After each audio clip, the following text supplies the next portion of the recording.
Au nom du Père et du Fils et du Saint-Esprit. Amen. Mes frères et sœurs, aujourd'hui, l'Évangile nous présente une scène touchante.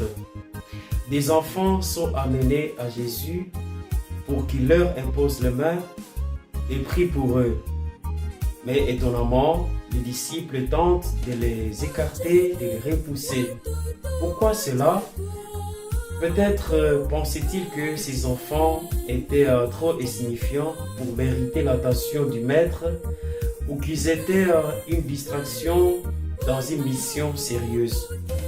Pourtant, Jésus, par sa réaction directe et claire, dit « Laissez les enfants venir à moi, car le royaume des cieux est à ceux qui leur ressemblent. » Cette déclaration de Jésus est un rappel puissant de la simplicité, de l'innocence et de la pureté du cœur que nous devons cultiver pour entrer dans le royaume des cieux. Mais elle va au-delà de ce que nous pouvons penser. Elle appelle aussi à une responsabilité envers les plus vulnérables de notre société, les malades, les déplacés des guerres, les prisonniers, les marginalisés, les opprimés de notre société. Le prophète Ézéchiel, dans la première lecture, adresse une parole sévère mais juste au peuple d'Israël. Il rejette le proverbe qui disait que les pères mangent du raisin vert et les dents des fils en sont irritées. Ce proverbe insinuait une idée de fatalisme où les enfants hériteraient automatiquement les conséquences des péchés de leurs parents. Mais Dieu, à travers Ézéchiel, renverse cette logique. C'est celui qui a péché qui mourra. Chacun est responsable devant Dieu. Chacun est appelé à une conversion personnelle. Ces deux passages, mes frères et sœurs, véhiculent un message clair pour notre temps.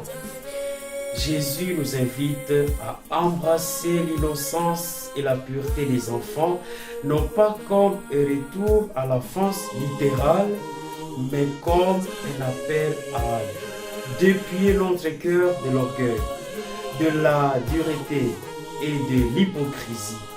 Dans le même temps, Ézéchiel nous rappelle que nous sommes responsables de nos propres actions.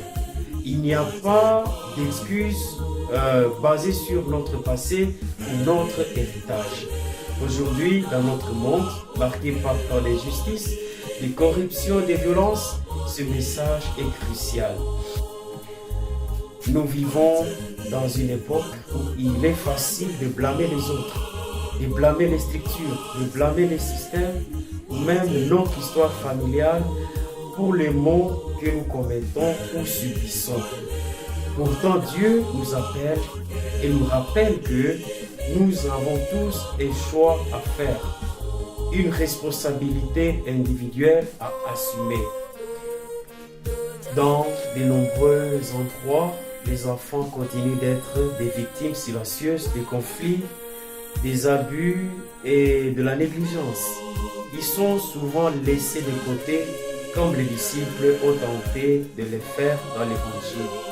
Mais Jésus les place au centre de l'attention divine, nous rappelant que leur protection et leur bien-être sont une priorité pour quiconque aspire à vivre dans la lumière du royaume éternel.